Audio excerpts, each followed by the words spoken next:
She was 24 years old, and by day she stacked shelves in a grocery shop in Neath, wearing an apron that gave no hint of what waited for her once the shutters came down. Customers handed her their change. She counted it out, wished them a good evening, and said nothing about the fact that in a few hours she'd be standing under a stage light 3 towns away, singing like the building was on fire. Nobody in that shop knew what she did at night. In a way, she barely knew herself what it was building toward. But somewhere between the till and the stage, an ordinary Tuesday was quietly getting ready to become the most important night of her life. And she had absolutely no way of knowing it yet. She was a coal miner's daughter, and in the valleys that meant one thing above all else: nothing arrived without being fought for. Her father had spent his working life underground, and the house she grew up in was loud with siblings and short on money, but never short on song. Chapel hymns on Sunday mornings, someone always singing down a terraced street on a Saturday night. Whatever gift she had in her throat hadn't come from lessons or connections or anyone's permission. It had come from standing in enough smoky rooms, singing loud enough and long enough that people eventually had no choice but to listen. Her mother had raised 7 children in that house, counting a sister who never got to draw breath among them. A grief the family carried quietly and never quite set down. It was, by any measure, a house with more noise in it than money. But the noise was almost always singing, and nobody in it ever suggested that singing was a frivolous way to spend an evening. She'd started, like a lot of Welsh singers of her generation did, almost by accident. A talent contest entered on her behalf by an aunt when she was still a teenager. Second place, beaten by an accordionist, and a taste of something she didn't yet have a name for. From there it was work, unglamorous, unbroken work.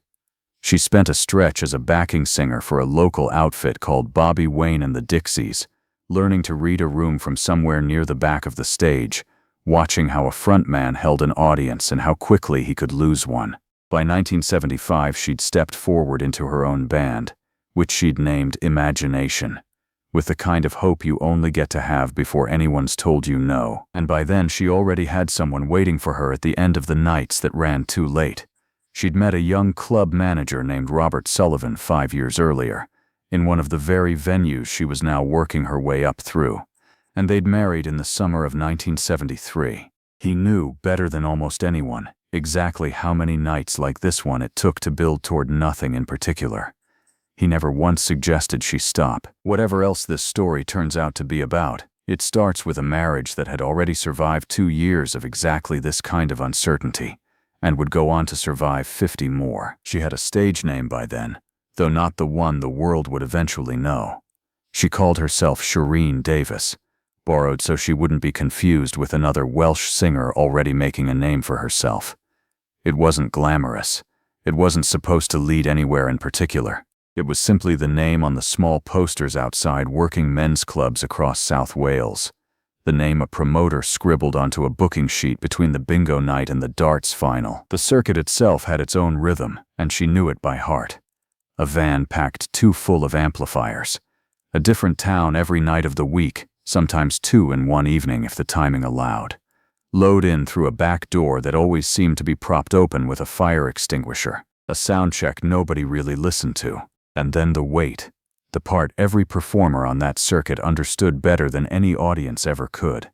The hour before the room fills up, when you sit in a corner with a cup of tea gone cold and wonder, quietly, whether tonight is going to be one of the good ones. She had a song she liked to close a set with, Freda Payne's Band of Gold, a huge, aching record that had topped the charts on both sides of the Atlantic 5 years earlier, and that most singers on the circuit could only approximate. She never tried to sound like the record. She tried to sound like herself, and on a circuit built almost entirely on careful, polite cover versions, that was the rarest thing in the room. Most nights, that was where the story ended. A good set, a small round of applause, the next town the following evening. This was not, on the surface, going to be any different. The room was the Townsman Club, Swansea, 1975. It looked like every other club she'd played that year. Round tables sticky with spilled beer, a low stage barely a foot off the ground, a bar running the length of one wall, and the particular blue-gray haze that settles over a room where half the people are smoking and the other half wish they were. Glasses clinked somewhere behind her. Someone laughed too loudly at a table near the door. A dartboard thudded twice from a side room. It was, by every measure that mattered to the people in it, an unremarkable Tuesday. Her band set up the way they always did. Bass amp against the back wall. Drum kit angled slightly so the kick drum wouldn't rattle the cheap tables closest to the stage. A single vocal mic on a stand that had seen better decades. Nobody sound-checked for long. There wasn't the time, and there wasn't really the point. She opened the set the way she usually did, easing the room in with something familiar before reaching for the songs that actually meant something to her. The crowd gave her the attention a working men's club gives any singer on a Tuesday. Half of it, most of the time, with the other half reserved for pints and conversation. She'd long since stopped taking that personally. It was simply the room she had, and the job was to make it listen anyway. She had done this 100 times before. What made this particular Tuesday different wouldn't announce itself. It would simply walk in through the front door and lean against the bar. Roger Bell was in the room that night for reasons that had nothing to do with her. Talent scouts didn't work the Welsh club circuit because they expected to find something.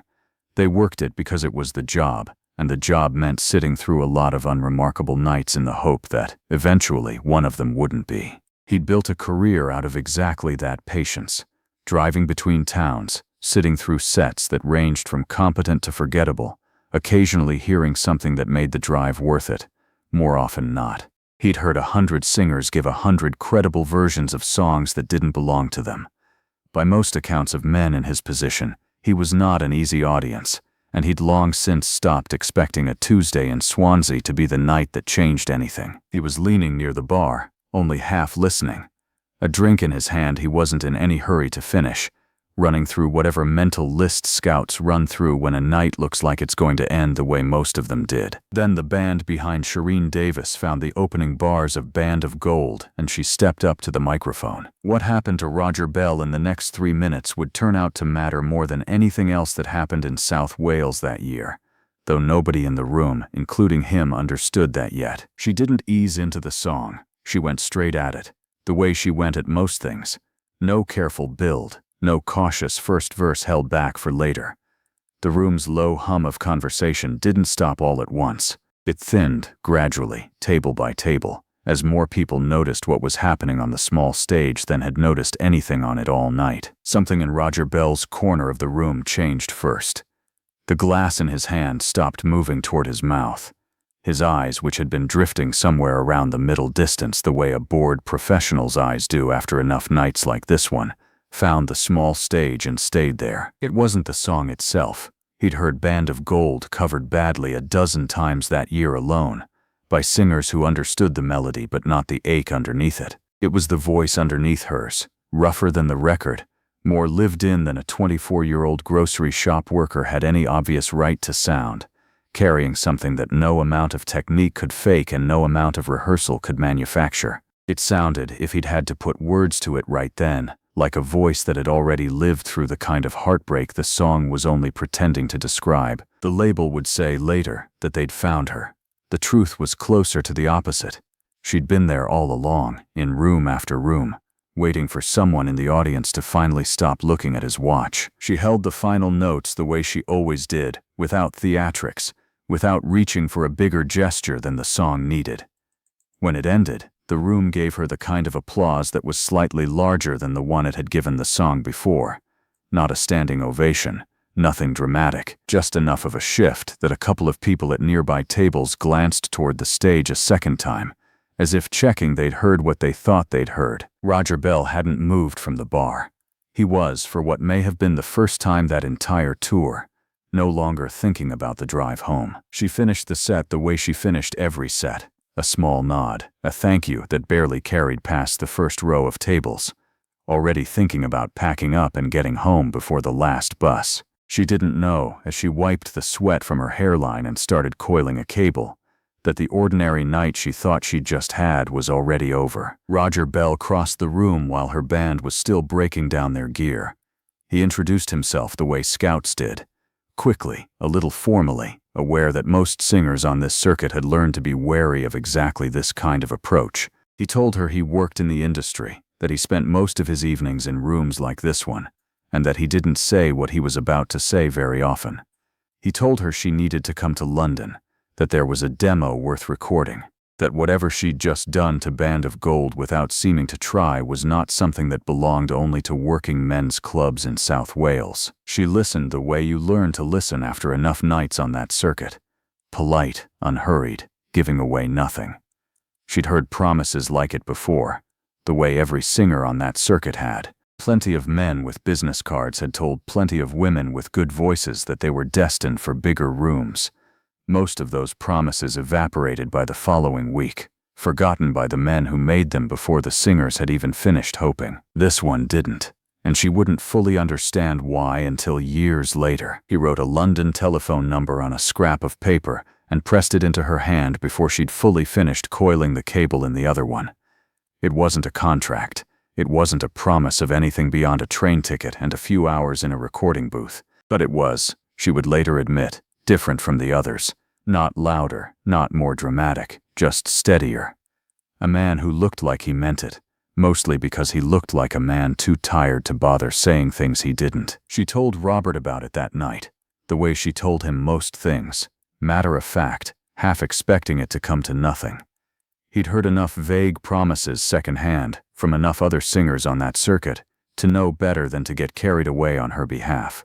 But he also knew her voice better than almost anyone alive, having heard it in far worse rooms than the Townsman Club, and there was something in the way she described the scout's stillness at the bar that made him think this one might actually be real. Weeks passed the way they always did between one gig and the next. The grocery shop, the van, the small posters outside small clubs. She kept the scrap of paper.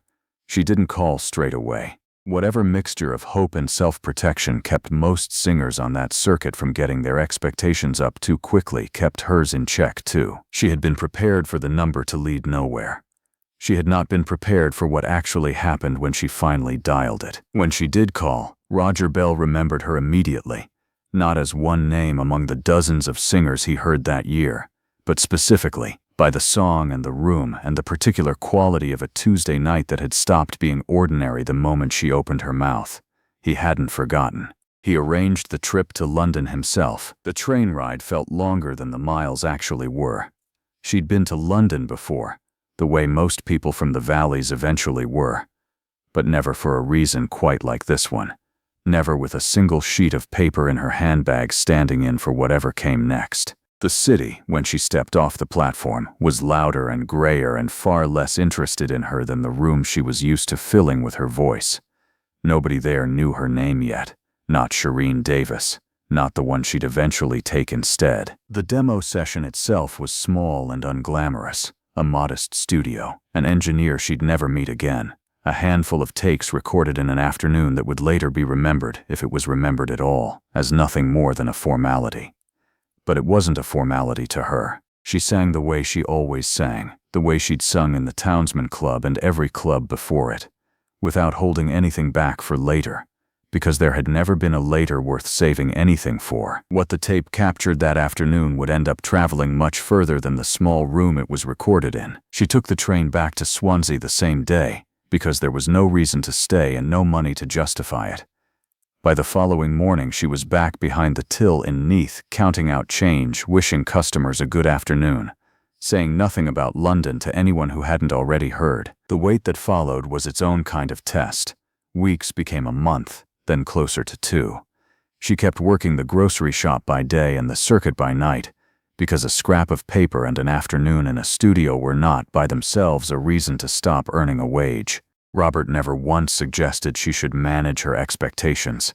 He'd watched her work too many rooms for that. There were nights during that stretch when she caught herself wondering if the whole thing had been exactly what she'd trained herself to expect from men with London telephone numbers, a kindness that cost them nothing and meant even less. The Townsman Club performance already felt, some evenings, like something that had happened to a different version of her in a different year.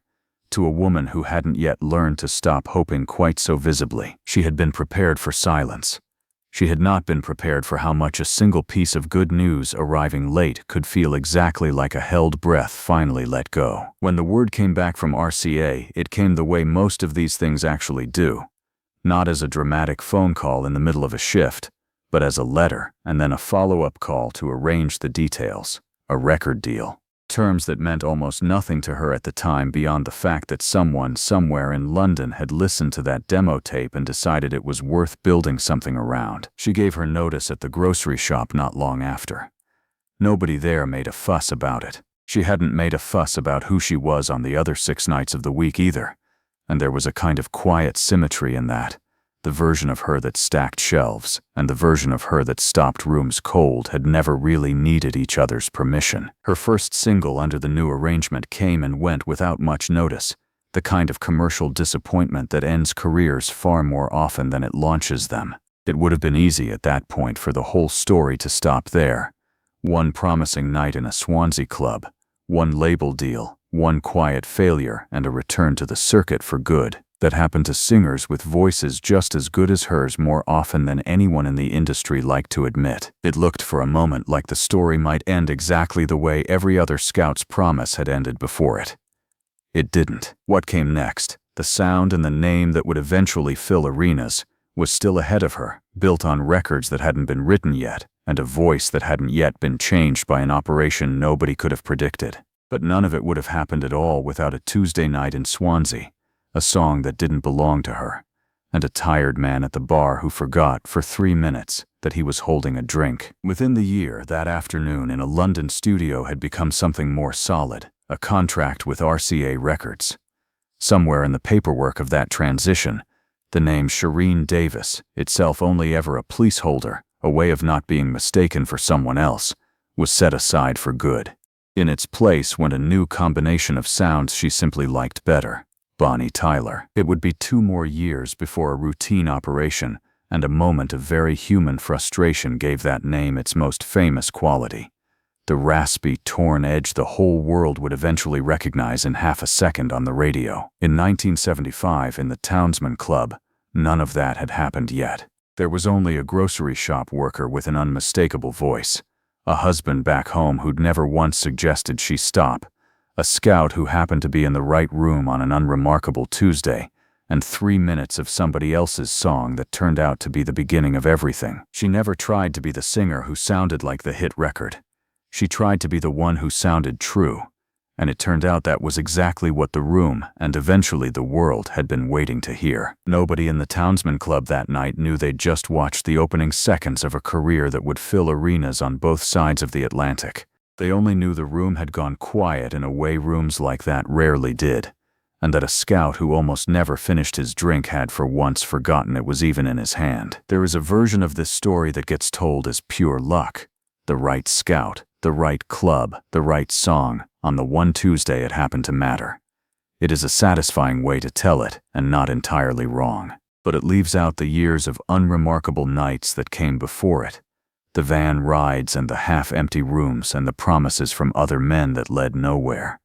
All of it absorbed without complaint by a woman who kept showing up anyway. Luck finds a room. It doesn't decide on its own who's still standing on the stage when it walks in. She went home to Robert that night the same way she always did. Tired, smelling of someone else's cigarettes, with a scrap of paper in her pocket that could just as easily have meant nothing. It would be a long time yet before the world had any reason to remember the name Bonnie Tyler at all. But the coal miner's daughter who refused to sound like anyone but herself had already done the hardest part. She just hadn't been told yet.